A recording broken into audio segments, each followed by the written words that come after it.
Pretty loud if you want to sit here. I think so. I just. Oh, Hello? yeah. Yeah, if you're, yeah. Thank you. No, I can hear I you. can hear it. Yeah. All right, is this on? Yes, it is.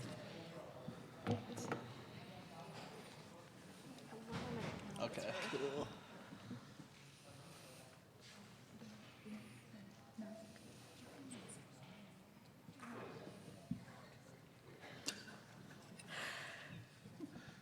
Welcome everyone to our final session today. Thank you all for making it to the end of the day. I know there's been a lot of really good information going around and lots to think about. So thank you for sticking it out with us. Welcome to the final session, Student-Staff Connections, sharing best practices, enhancing the student experience. I'm Annie Lynn. I'll be the facilitator for today.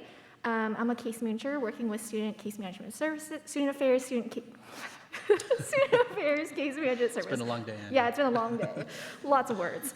And I work with Ward and Revelle colleges. We have 4 wonderful panelists with us today. We have Martha, Kevin, Sarab, and Grace. So I will let our panelists begin introducing themselves. Let's start with Martha, if you wouldn't mind introducing what you do and what department you're in. Thank you, Annie, and thanks for joining us today. It's wonderful to see you. My name's Martha. I'm the coordinator of the English Language Program for International Instructors, which is based in the Engage Teaching Hub at the Teaching and Learning Commons. And I've had the pleasure of being in this position for a very long time, seeing so many students through to their graduation. My specific role there is to implement the graduate division policy on English language for employment as a TA.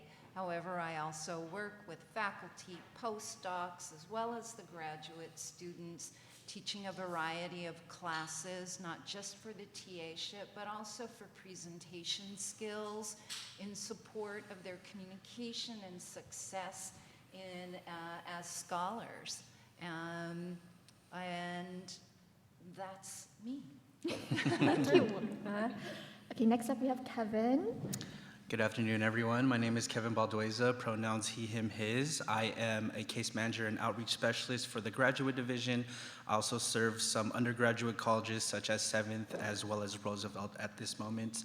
And my kind of role as being a case manager is, getting our students connected to, different resources on and off campus to have them be as successful as they can possibly be in their academic lives here at UCSD.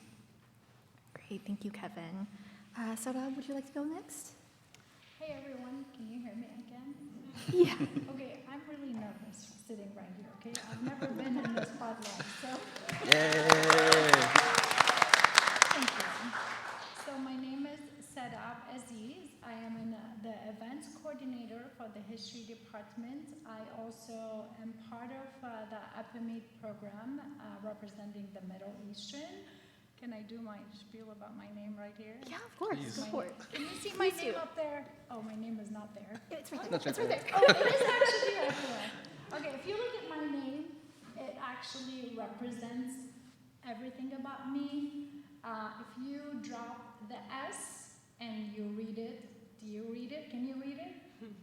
It says in Arab, and I am an Arab. I'm an Arab woman from Syria, and S stands for Syrian. So put that together, you got my name set up. That's it. Thank you. And not words. It's been a long day. Finally, we have Grace. Amazing Grace Maybe from least. ISPO. It's debatable. Hi, everyone. My name's Grace Fuller. I use she, her pronouns. I have the honor of serving as the manager of International Student Experience and Engagement at the International Students and Programs Office. Before that, I also worked in the colleges working as the outreach coordinator for international and out-of-state students. Happy to be here. Awesome. Thank you so much.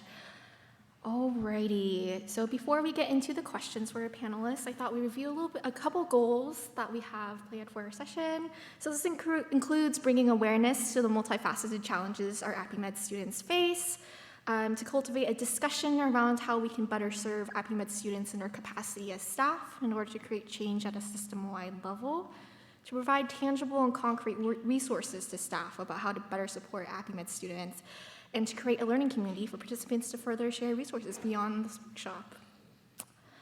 All right, so a little bit about our agenda. The first half will be devoted to our panel, asking questions to our panel, some case examples that they have kindly brought to the table today, some question and answers from the audience, and then if we have some time left at the end, we'll do an audience discussion. So you all will get a chance to discuss amongst yourselves the experiences that you've had on campus, and then at the end, a short reflection poll. So that's kind of the plan. So getting into the questions, the first question for our panel today is, in what ways do you or have you worked with international APIMED students? Does anyone like to start? I can start. Yeah. So, serving as the graduate division case manager, I typically work with majority of international students, a lot of them being from, the APIMED community. When I work with them, I always typically, try to immerse myself in their culture as well, try to, ask different questions about where they're from, and so I can get a better understanding. And, I always feel like it never hurts to jump in and ask these questions with these students. I think it starts building that rapport. And that's how I kind of, work with these international APIMED students.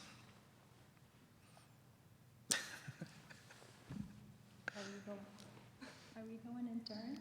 You don't have to. I actually don't work with lots of students on campus, but when I came in here to campus, I felt like I do not belong. So I try to talk to everybody and find out, where's everybody from? Do you know where am I from, and all that. So I feel like to be able to attract students and have them come and talk to me is to wear things that represent me. Like I'm wearing right now my nice pronoun earrings. Can you see them? I actually recently, when I volunteered an opportunity with APIMED hosting iftar in Ramadan, lots of those students were like, what? Wait, what? You speak Arabic? Where are you from? Oh gosh, your earrings are beautiful.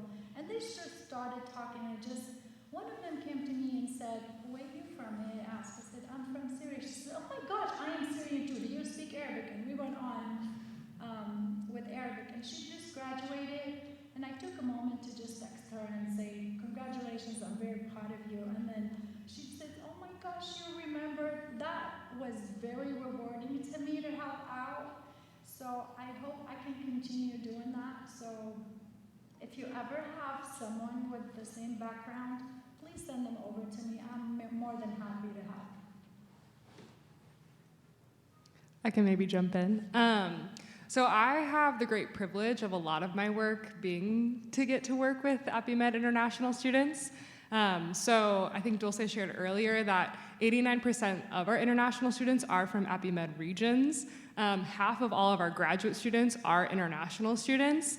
I actually just recently attended NAFSA, which is the Professional Association for International Education. And it's pretty wild because when you're meeting different folks from different institutions, they are kind of amazed that our office is called the International Students and Programs Office, and that we would have positions on our campus that's actually dedicated to student experience and engagement. And so I think that there's a lot of privilege there and a lot of opportunity, that internationalization wouldn't just be relegated to certain offices, but across campus. The fact that we are like number 7 in the nation for hosting international student populations is incredible, and I think such a privilege. So I feel really fortunate to get to do the work that I do and get to work with all of you all to do that. And the way that I engage with the international students on this campus, and APIMED students in particular, is via the employment test. I meet them on their way to becoming a TA so they can get that fee remission, and so that they can experience what it's like to teach our undergraduate students.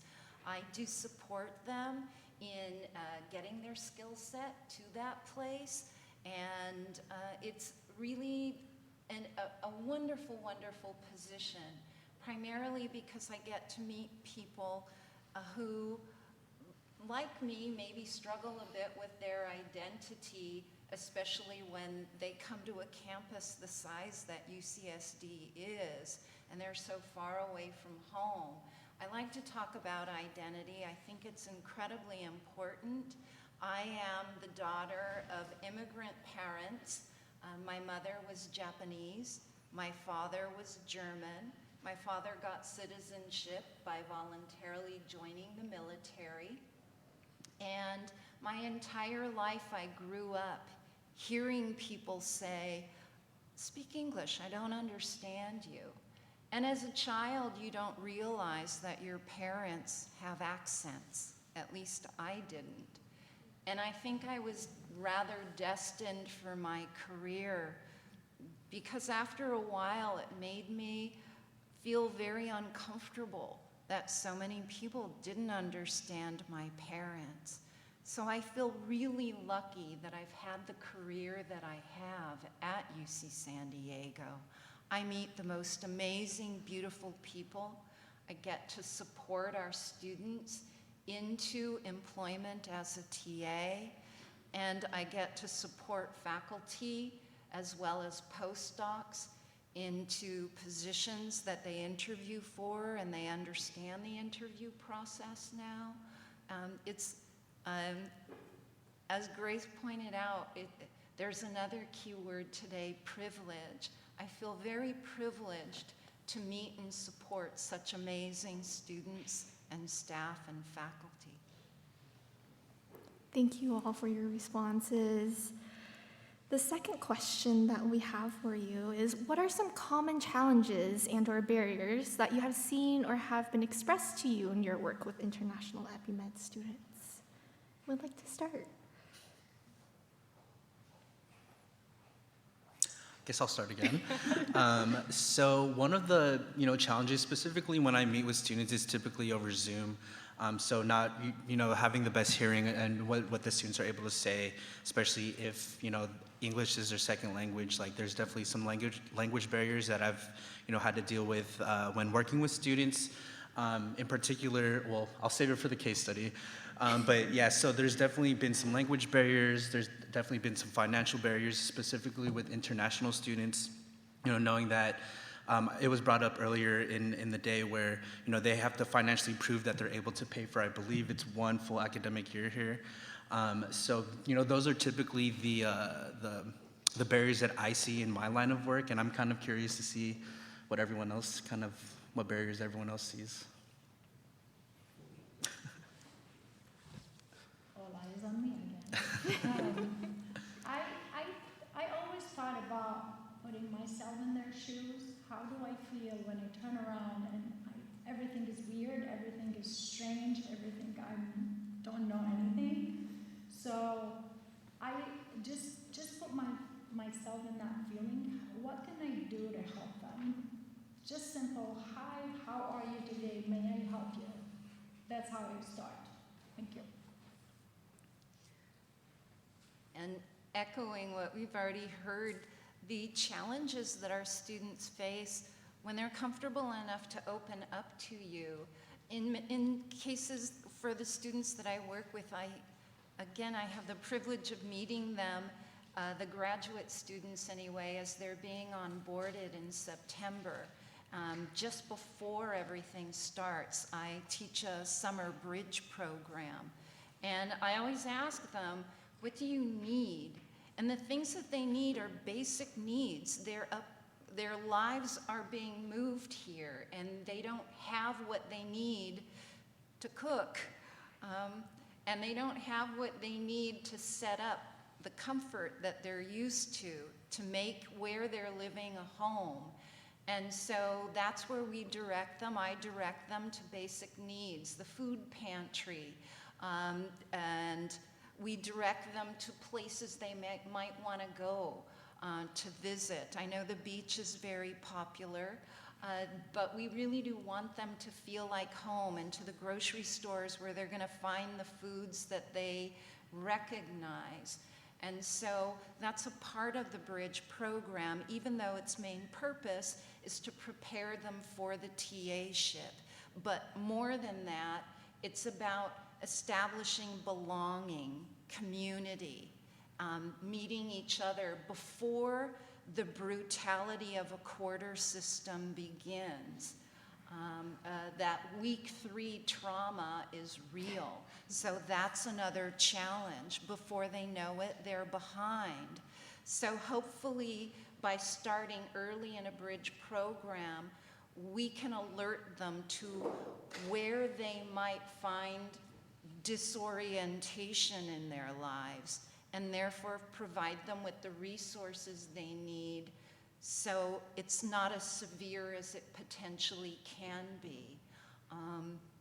And these are among just a few of the challenges that they experience, especially in the first quarter that they're here. So I kind of wanted to go last because when I hear this question, I feel like 20 different things like pop into my mind.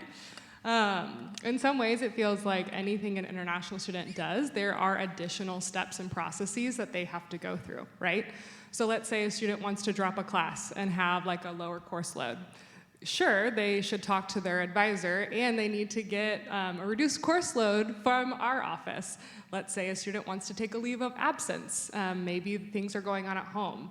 Yes, they have to go through a normal process that a domestic student needs to go through, and they need to go through additional processes as an international student. The same applies for an internship. The same applies for post-graduation employment. I don't know if any of you had the chance to attend, but at our student panel, a student actually shared, in response to the question, what is one thing you wish staff and faculty knew about your experience? The student shared that they wish that staff and faculty knew like just how many obstacles they need to navigate and just how hard like they want to be here. And they demonstrate that through their commitment, through going through and adjusting to all these barriers and all these obstacles. And the student led that would, I think, lead to a more compassionate advising, compassionate student holistic support, and having that sense of awareness. So I feel like when I see this question, I'm like, and I'm not even like touching the pandemic, when immigration regulations changed on a monthly basis, and students like were fine in March 2020, and then in July, it was only if they were in an in-person class. Who was offering in-person classes in July of 2020? Like, it's wild, not to mention presidential administrations and rhetoric, and I think there's so much there that I like almost don't know where to begin, but I think it's a testament, right, to the resiliency of our students and the fact that they're here and yeah, what that demonstrates. Thank you. And hopefully we'll have a little bit more time during the case examples to go over some more of those challenges. So the next question is, how do you help students navigate those challenges? And I know we've touched on that a little bit already, but if you could expand a little bit more, give some examples maybe, appreciate it.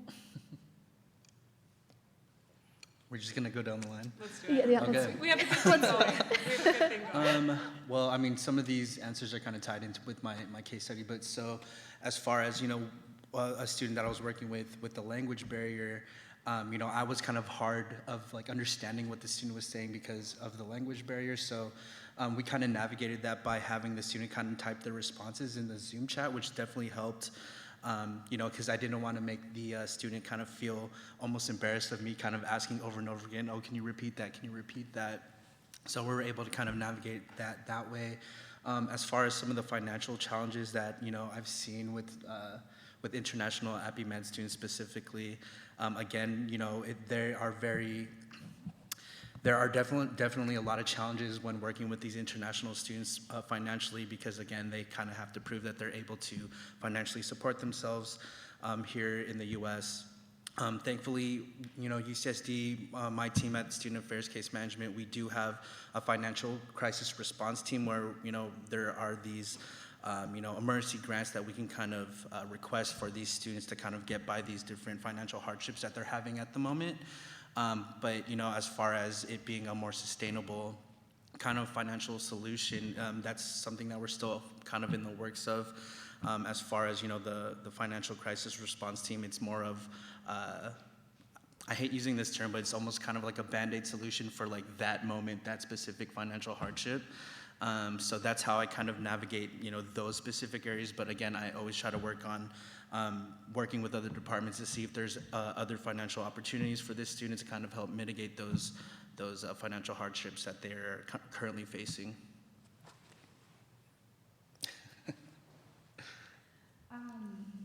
So again, I don't have a lot of experience with that, but I can share what happened when I first came into my department and then how that inspired me to actually put myself out there to help our students.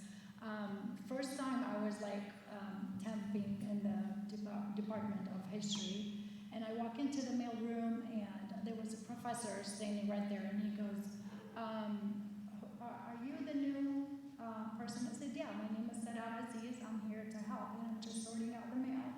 And he looks at me, he said, Aziz is your last name? I said, yeah.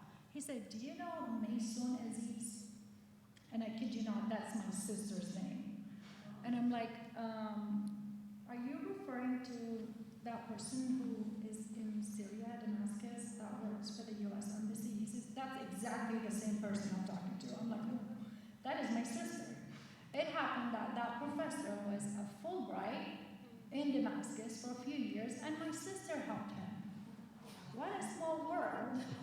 So I took that story to inspire me to help my students, and I spoke to my professor and I said, if there was any need that any of our students, undergraduate or graduate students, that they come in here and they don't know anyone, would you please send them over my way? I would love to help.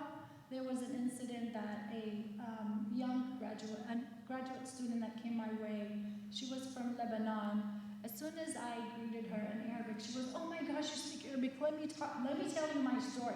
And she sat there and talked about all these obstacles we're talking about and all these culture shock that you go through that you're not aware of until you actually go through it, right? So I kind of made myself available to my students to listen to them when they want to talk, and this is it.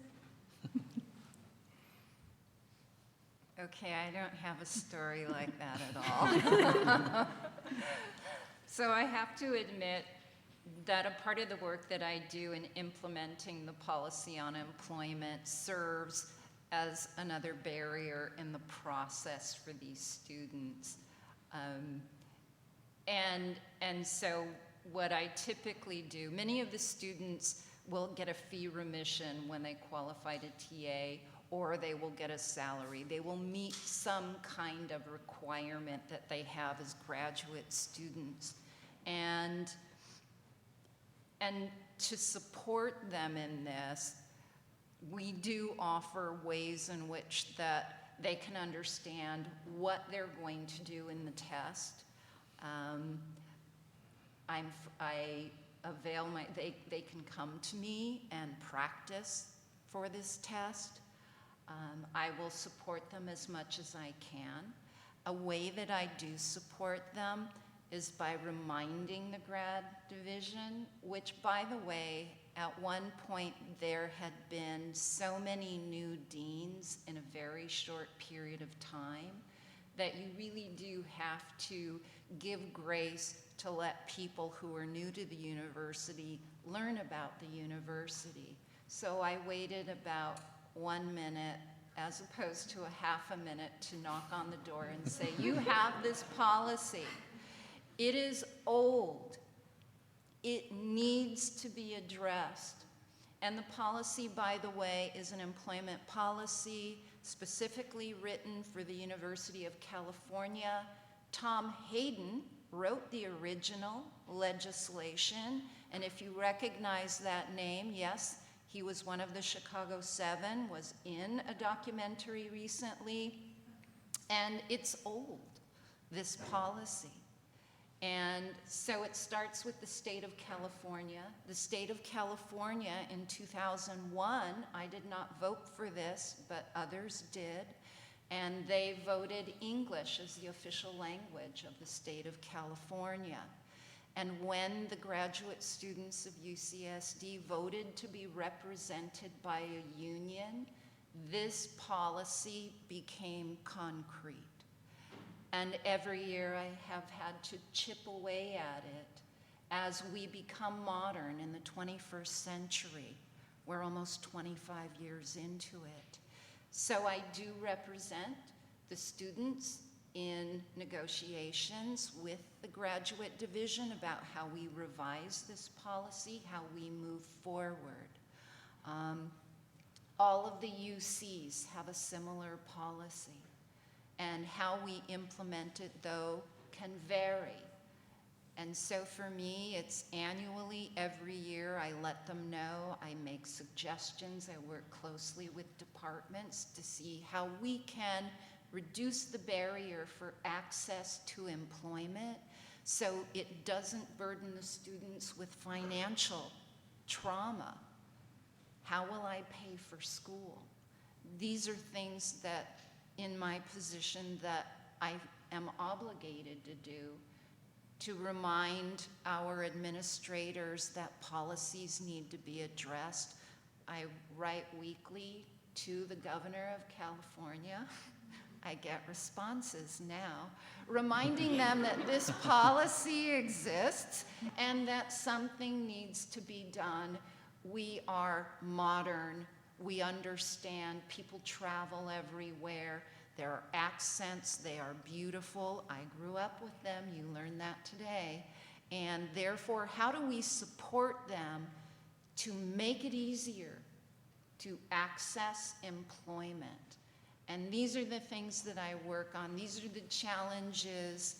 And I think learning about these types of policies is one step closer to reducing the barrier, because now you've learned that there is this policy and that there's a way to express how you feel change would support our students.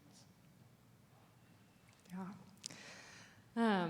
I think first off, I need to uplift the work of my ISPO colleagues. Like, they're the real deal, y'all. So first of all, just when you think about all those things I just mentioned, like a reduced course load or leave of absence or internship CPT, like post-employment OPT, whatever it might be, like, yeah, I think that just acknowledging that, but then also it's the work that we do together, right? So I think knowing the different allies and activists you have across campus. Like even Martha is an incredible partner, because I have students who come to me and say, yes, I've demonstrated my first year of funding, but there's no way I'm gonna get a TA because my accent's too thick, so I'm not gonna get hired. And to know that I can send them to Martha, and she hosts our pre-arrival webinars for our students, and Martha will be in that webinar and say that an accent is a sign of bravery. Like, that matters, right? It matters for our incoming students to see that and to hear that, or to know that international students don't qualify for federal funding, but I can work with student case management services and know that we have iTable, know that we can advocate for specific funding that then funds some of these, or I can nominate a student for financial crisis response team review, and we can come together, but it is the work that we do together. I think earlier in a student panel, one of our students, Christina, uplifted some of the social justice conversations she was able to have through the Marshall Doc program. And like, shout out to Amanda Solomon. And just like some of this incredible work that one of our advisors, David, did an I Thrive social justice series for international students, because understandably, a lot of the conversations are contextualized to the US, right? But how do we create spaces where international students are able to ask questions and participate in these conversations? And that was working with a lot of you all across campus. It was working with different groups and having them come facilitate those sessions on a weekly basis. So I think the work that we do together is how we help students navigate the challenges. And if we don't do the work together, then I think we're doing a disservice to our students. Yes, definitely. So again, this question was covered a little bit earlier in some of the answers, but are there common resources that you refer students to? And if so, like where do you refer them to? How do you do that? It could be on or off-campus resources. Anyone like to start? Well, for me, for international students, my main resource is ISPO. Yeah.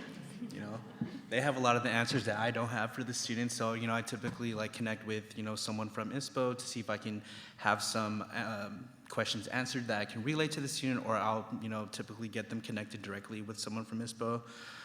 But yeah, ISPO specifically for the international students portion, ISPO is the place to go. So clap it up for ISPO one more time. Yeah.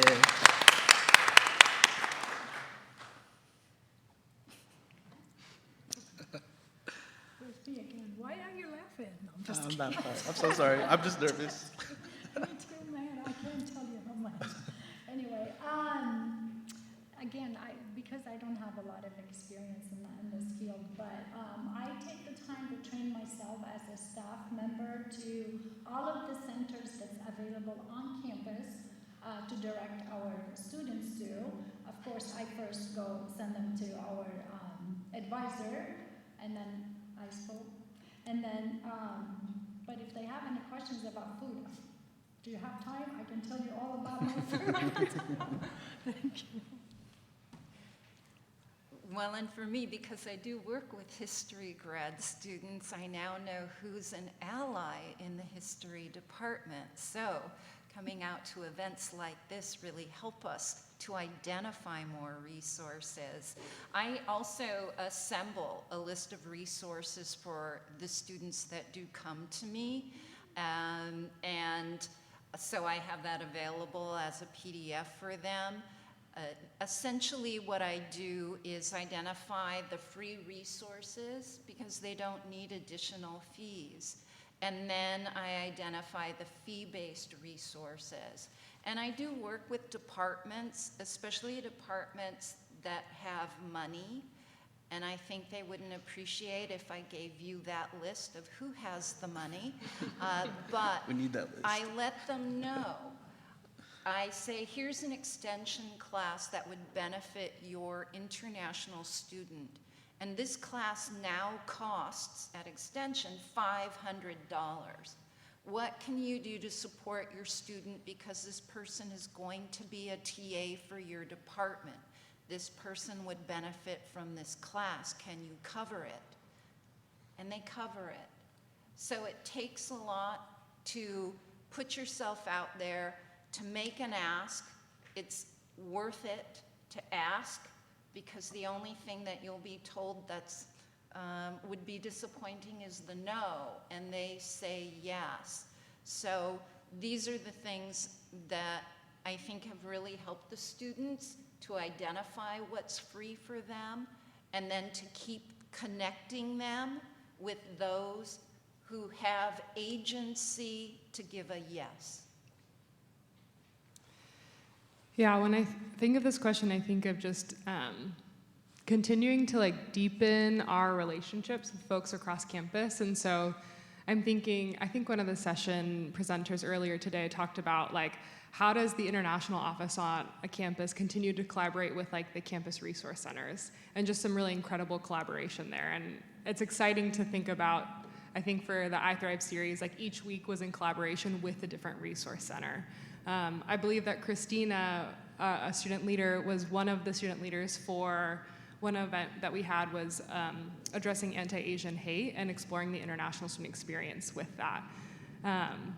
But then I'm also thinking of housing, and when a student comes to the US and let's say they don't get on-campus housing. They also don't have a social security number, which means they don't have a credit score, which means they're at a disadvantage. I think knowing that, I saw Cameo here earlier today, hey, but that's an incredible resource because we have her office come and talk about, here are some really helpful tools to navigate and find housing opportunities that are actually available to you. And the last thing I'll say is uplifting the work of students. And so Hugs is a startup started by international students from UCSD that offer housing opportunities for international students without the need for a credit score. So that's like work for students by students. I'm thinking of our Surf Check guide, which is literally created by students, and it addresses everything from what to pack to arranging transportation from the airport to campus, like to setting up your US bank account, setting up your US phone account, like all of these things that students have to think about as they're also like changing cultures and stepping down in the US potentially for the first time. It's the work that's created by these students that is then for those students that I think is really powerful. So how do we uplift the work of our students and acknowledge them for that and pay them for that, but really acknowledge the incredible work that's being done there too. Oh, can I add one more thing? Because you reminded me. We also have student organizations on campus. And so when I learned that some of my students are leaders within these orgs or members of these organizations, then I connect those students as well. Those peer-to-peer connections are super important as well. And our student orgs are amazing. They immediately take on you're one of us, so what do you need? We're going to help you get what you need. Thank you, Martha. So the final question we have for panelists today is, what gaps in resources or unmet needs have you observed? How do you think we can help bridge these gaps as staff and as a higher education institution? So actually, I guess that's 2 questions. Who would like to start with that? We have a good thing going. Yeah. Well, No pressure. yeah, well, there's definitely a lot of gaps when working with a lot of, specifically international students. A lot of their basic needs might not be met, at the certain time when you meet with this student. I think it's one of the gaps is potentially that, the student might not know that there are resources are available to them. So potentially like advertising it a little more, or the way that we market ourselves. I think that might be a gap of, as far as, the student might not know that these resources are there for them. We're here to help them. We're here to assist in any way that we can. So I think that is one thing that as an institution we can probably do a little bit better at, even though I know we do as much as we can. Just making sure that, when the student touches down here in the U.S., letting them know that there are these resources here available for them if there are anything that comes up about, hardships, whether it be basic needs, financial, housing, that there are places that they can turn to when they're here at our university. I'm sorry. Kind of forgot the question right now. I don't know, I'm trying to think, I don't know if I have a story for this question. I really can't think of anything besides just when I see some of our students, I just take a moment to ask them, how's your day? How are you doing? I don't know, sometimes just pay for their coffee makes all the difference. Because to me as a staff member, I don't see enough representation within my background, the Middle Eastern. And I'm like, if I see an something Arabic, I'm like, oh my gosh, wait. So I do have a story. I recently just participated in the Try and Transfer, I think, day. And I just volunteered, or maybe my boss made me do that. And then lots of students came into our booth, and then I saw this family with some Arabic writing on the sweatshirt of the mom. I'm like, oh, I have an opportunity to say something. So I ran after her and said, hi, I'm Sarab. I'm from Syria. Do you speak Arabic? And that's how it started. She just texted me a couple of days ago to say her student just got accepted at UCSD and she wants to come to San Diego, but she's not able to be with her daughter on campus. I said, have her come to me and I'll feed her when she needs to be fed. So just little things like that, just ask, check on everybody, and that's it. In terms of some of the things I've already mentioned about how connected we are in our work, which is absolutely necessary. So I do work with all of the departments that hire TAs, so that's an enormous network. I also work with staff in those departments, so that increases my network.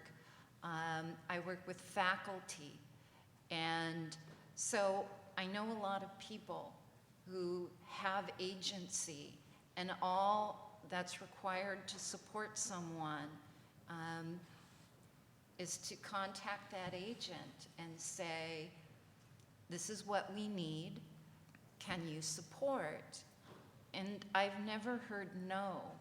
We have a generous campus, and every person you meet could be an agent for something that one of your students needs. And so it's important to keep that network moving even during Zoom. I know when one of my students moved here, they had no kitchen utensils, so I grabbed mine and said, here are some utensils. For some reason, I'm often gifted kitchen appliances. And so I was happy to contribute to someone else's kitchen. And so it's this kind of networking and feeling comfortable reaching out on behalf of someone else in need that will keep the giving moving forward and providing everything that we can to support the students who really do want to be successful and really do need our support in that success in ways we perhaps never thought we would support them. I think for me, two things come to mind. So the first would be like better understanding the international student experience. So understanding that our APIMED international students are not a monolith, no group is. So to understand the intersectional identities, to understand the stereotype of, oh, like international students come from a certain socioeconomic status.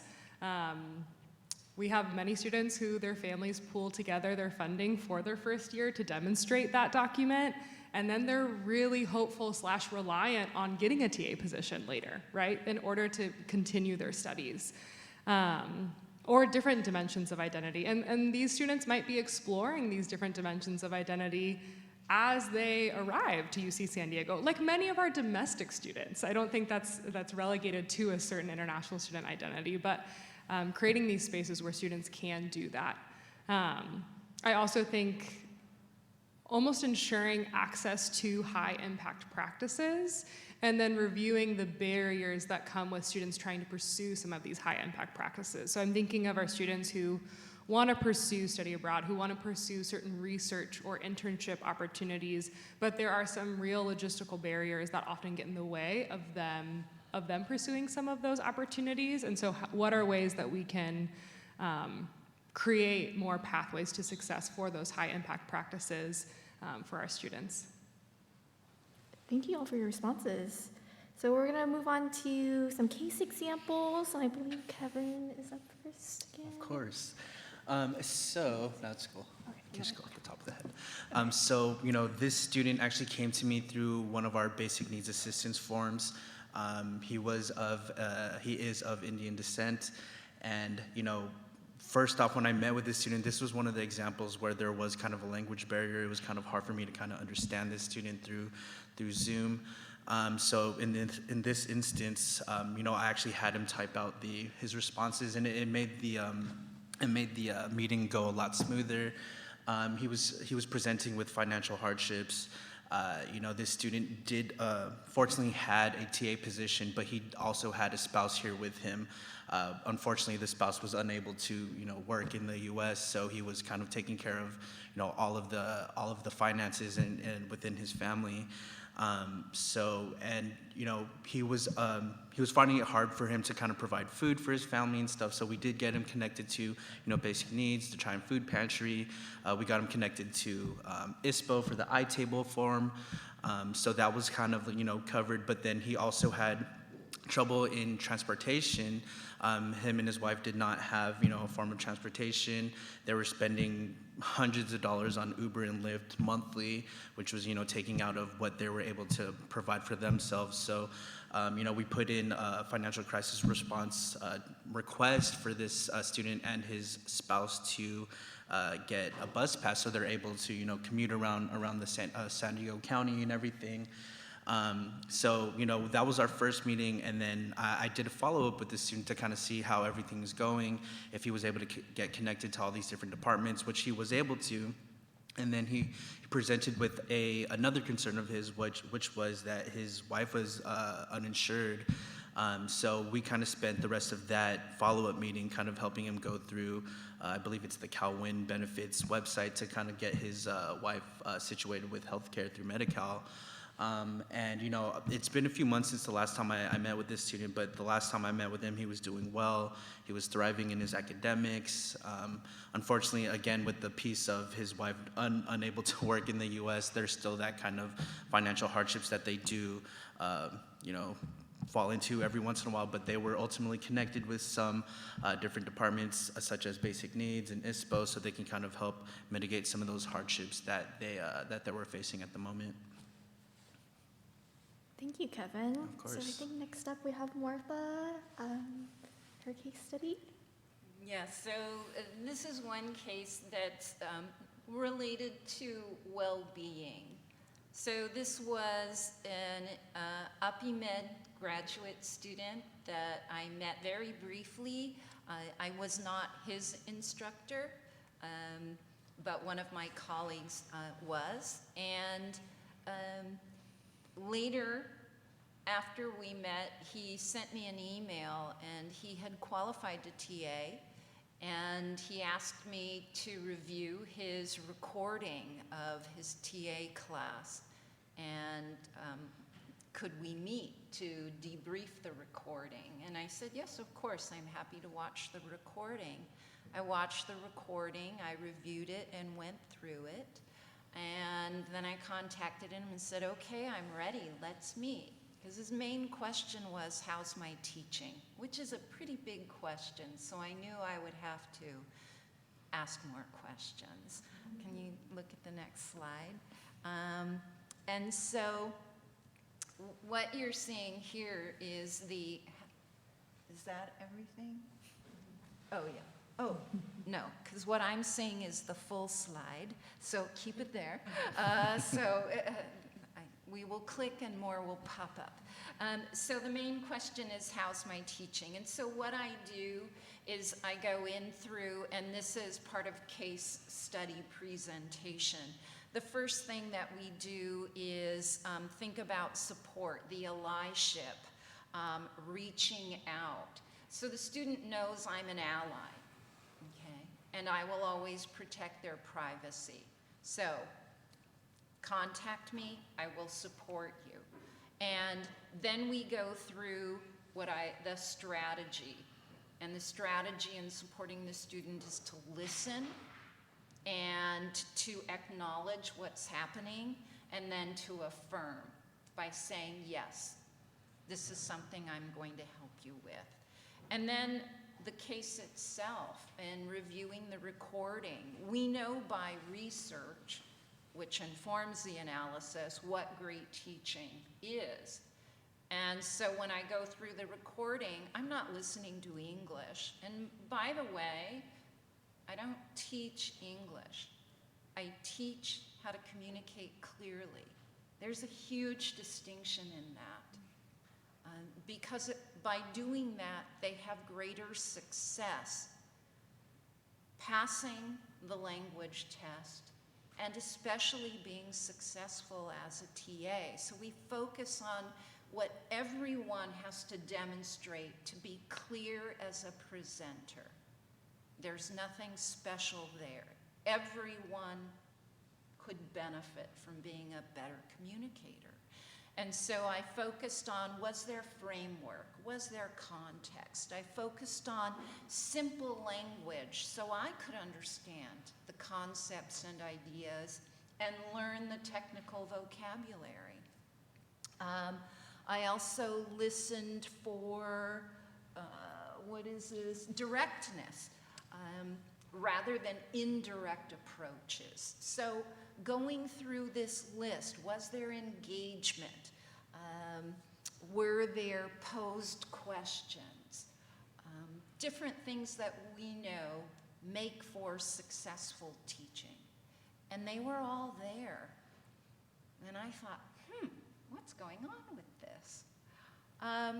So then we look at the data, and so I sent an email. I said, well, do you have feedback from your students? Have you been getting any kind of informal feedback, like a 1-minute paper at the end of the class saying what was the muddiest point? You know, checking in with the students, and he had done so. And then the final key in all of this is what I ask the student to do. I ask a lot of questions, and that's interrogation, but in a kind way, not a police interrogation. And it is the idea of asking questions to guide the reflection, and to get them to recognize how they're going to be able to assess how well they're doing because they're thinking about how they're teaching. So it's the idea of thinking about what you know and how well you know it. And so this is the approach that we use in this case. And so, oops, not that one. Did we get to everything? No, click. There's an arrow, cloud. So what he was really after was not how's my teaching, but am I enough in my teaching? And the reason that he wanted to know that was because every time he spoke with the instructor had an approach of what I call the yes buts. Yes, you're doing great, but maybe you should try this. And so every time the student got a yes but, he felt he was failing. He felt that something was wrong because culturally in his country, with the faculty he worked with at home, you don't get a yes but, you get a yes. And so culturally here, we get a suggestion for always how to be better. And for this student, the message he was getting was he was failing, he was not enough. He was very emotional in the meeting that I had with him. More emotional when I told him his teaching was outstanding, that it hit every marker of success, and that I had a suggested feedback for him to do before we met, but they were going to send the feedback to me. And when I showed him the feedback, he was amazed because the feedback supported what I had told him about his teaching. So if we do one more click, oh yeah, no, not that one, back, imposter syndrome. So when the students come to UCSD, because I meet them before they start their program, their greatest fear is that they are not enough. They are wondering. They have always been successful. And then they hit these barriers and they start to doubt themselves, and that impacts their well-being so deeply. And therefore, it's the idea for me to know and educate myself on all of the ways in which they succeed in education, and therefore providing them with that same formula of feedback to say, yes, great, keep doing it, as opposed to the yes, but let's take it higher. And in that respect, we are protecting our students' well-being by affirming that they're doing well, and then letting them come to us when they have doubts, rather than giving a doubt. to them. And I always let them know, and I started that with that today in my introduction, identity matters so much, and they are fully formed when they get here. And if there's something that they need, regardless of what that need is, we will support them to get that need fulfilled.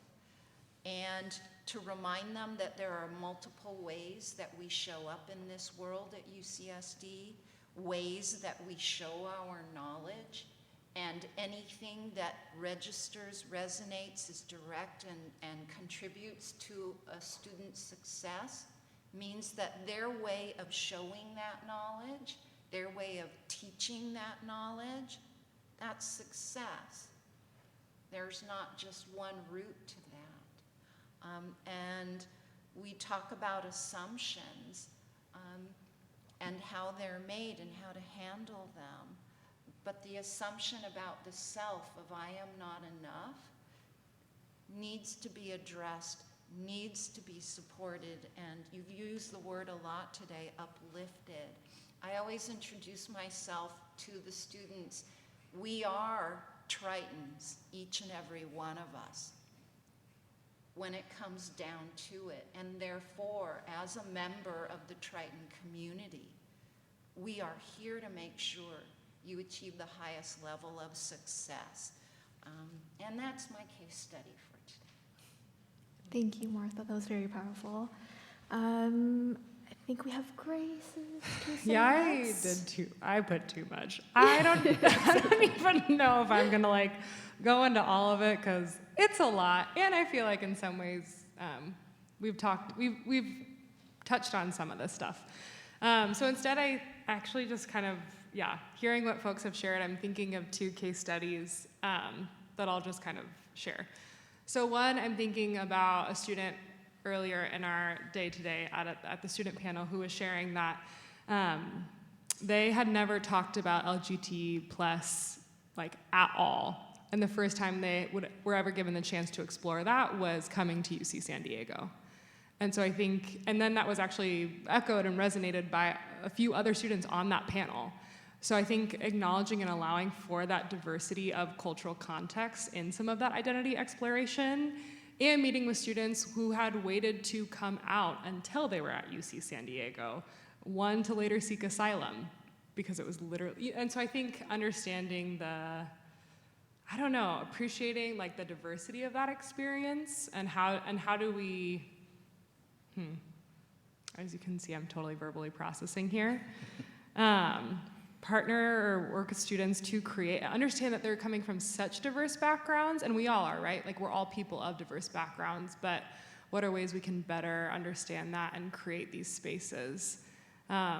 I'm also thinking of the long history of student advocacy on this campus, and not to put the onus or burden on students, but I earlier referenced the event addressing anti-Asian hate and exploring the international student experience, and then I recently saw Saint, I don't know if she's still here, but at that event she had talked about, so Saint had talked about creating this podcast to further explore different APIMED international student experiences as a part of activism. And I saw her right before the session, and the podcast is up and running. Yes, that's incredible. The podcast is called Love Immigrant. I encourage everyone here to give it a follow. But again, I think just understanding the incredible diversity of our students, of all of our students, and really understanding ways that we can honor that and really partner with them to acknowledge that. Yeah. So I'm just going to say that instead of my case examples. No worries. Thank you so much, Grace. Well, we are almost out of time here, so I want to open it up to the audience if they have any questions for our panelists before we wrap up.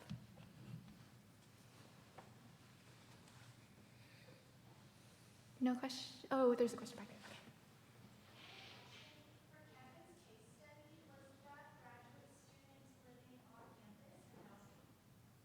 Yeah, the student was living on campus in Grand Family Housing. Any other questions? Yes.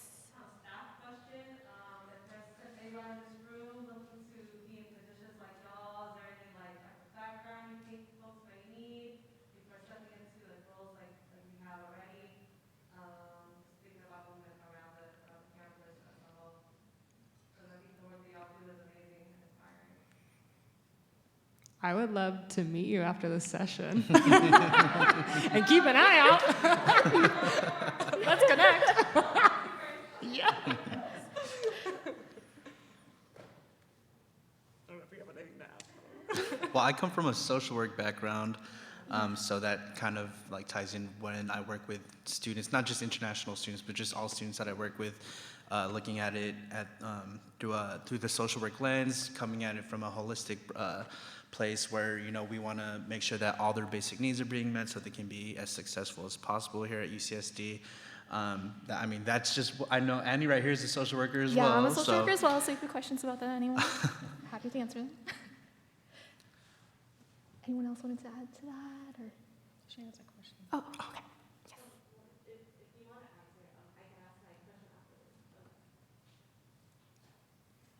Okay, go ahead. Go ahead.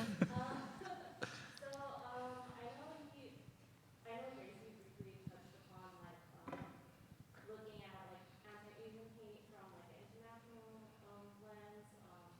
So I guess kind of related to kind of like the social justice issues, how we talk about it in the U.S. context. How would you recommend kind of like navigating, keeping a pulse of like international issues happening and how that's impacting like students here? Because I know like especially in a lot of academic countries right now, they're experiencing a lot of like different political issues, and that's definitely been reflected in like impacting like students here and like their basic needs and just navigating like academics too with all that kind of pressure from countries back home. Yes. There's like so much there. Oh gosh. So the question is how would I check in with students or? Yeah, I guess like one like how do you keep a pulse on that? Because it's a lot. Like, it's a broad group of people that we're talking about. Yes. And two, how do you like acknowledge that and support the students in those like multifaceted ways that they're experiencing different like intersections of issues. Oh man, I don't know if I am by any means like the expert or paragon to like speak to that. I think that I'm definitely human in my learning and striving. I think that, but to understand that we live in a global world and there are all of these things happening all over the world that have very real implications for our students. And so in addition to doing like my own work of just being a part of this world and understanding the different things that are happening, I think even like living abroad, some of my first times of realizing of like, you know more about our politics than I do. You know what I mean? And like, I'm from the US and you're not. Kind of opened my eyes to just how much learning I needed to do. But honestly, I think for me, it's like not being afraid to ask the student of like, hey, this is happening and you can pass this, but I want to acknowledge it and give you the chance, like, how are you doing? Is that affecting you? And I for sure had students who are like, pass, like not super interested in discussing that with you, which I think is very fair and I think is important to allow space for. But I've also had students who are like, yeah, I'd actually love to talk about that because I think that UC San Diego has done an incredible job of allowing a lot of these conversations in a lot of different areas. And so as students are starting to do some of their identity work and then starting to learn more about systems and systems of privilege and oppression, we have very intelligent students. And so they're making connections between systems of privilege and oppression and things that they're seeing in the US as well as things that they're seeing in their home countries. And they're tying those connections. And so I think oftentimes even just acknowledging that and like naming it and allowing them to respond actually gives them the space to share. And I think some of their insights are incredible because I, as a US American, have such a US-centric perspective, and they're actually able to like tie in implications that I'm not even thinking about. So I think for me, it's almost like some of that bravery to talk about it, because I think I can get nervous of like, oh gosh, am I gonna like force you to talk about this with like me, and maybe you don't really want to, because I have like a ton of privileged identities, and I'm not totally sure how that's gonna, inform and affect our space. But I think asking students about it and allowing the chance for them to pass, but then for them to also go there. A lot of the times I've seen that be powerful of like, hey, you are actually aware of this and you actually care. So I think your intentionality of that like speaks volumes, and the bravery to do so. Thanks, Grace. Well, so I think we're a little over time now, so sorry about that. But would you all join me in a round of applause for our amazing panelists? Thank you all so much.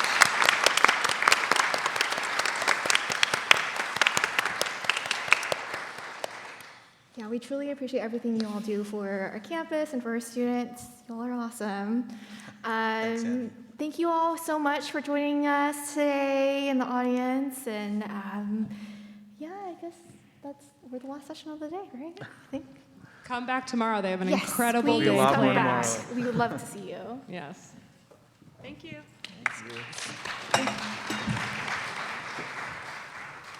One last round of applause for the panel, as well as Annie for facilitating.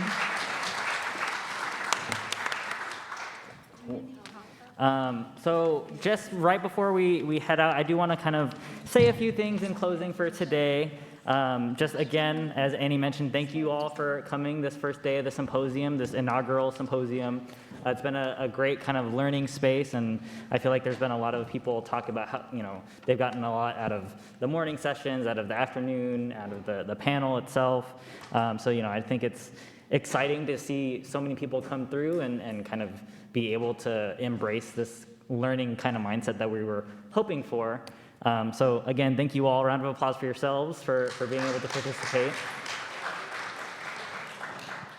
One of the things that I want to also mention is, I think that, sorry, I have a few notes here because I wanted to just do like a brief summary of today, right? So I know we started in the morning with Wayne, as well as our other speakers, with Dr. Lee and Dr. Yao, kind of talking about historical context and how some of these things impact the lens that students are having, or the lens that they have as they experience the campus, right? And even Grace kind of mentioned in the panel, right? Like being able to acknowledge that and kind of understand and give them space to explore those identities that they maybe hadn't had a chance to do so, I think kind of ties in really nicely with what Wayne was talking about with, the United States being this country that racializes students in ways that they may not have even expected when they first come to this country, or as domestic students realizing it in different ways once they come to the university, right?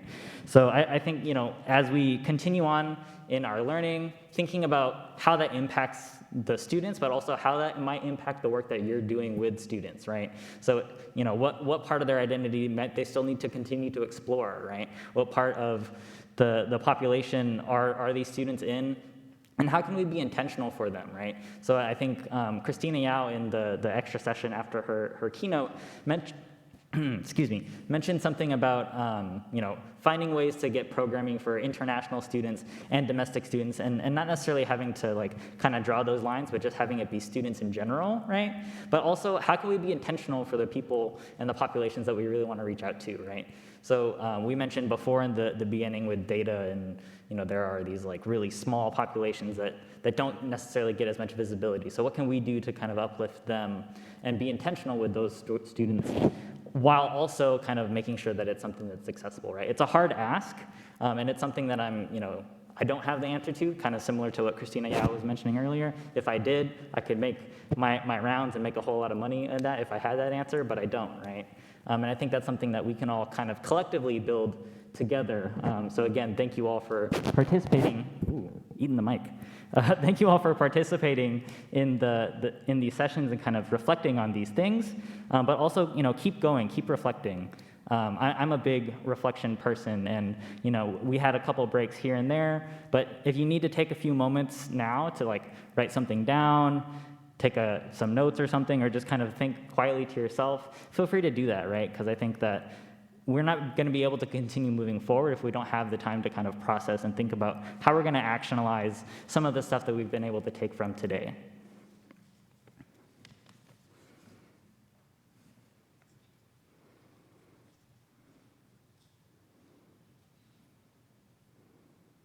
Okay, I know that was a really short time for reflection, so feel free to take more if you need to.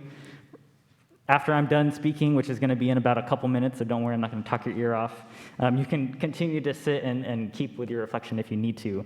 A couple other last things that I want to mention. So tomorrow is day 2 of the symposium, the last day.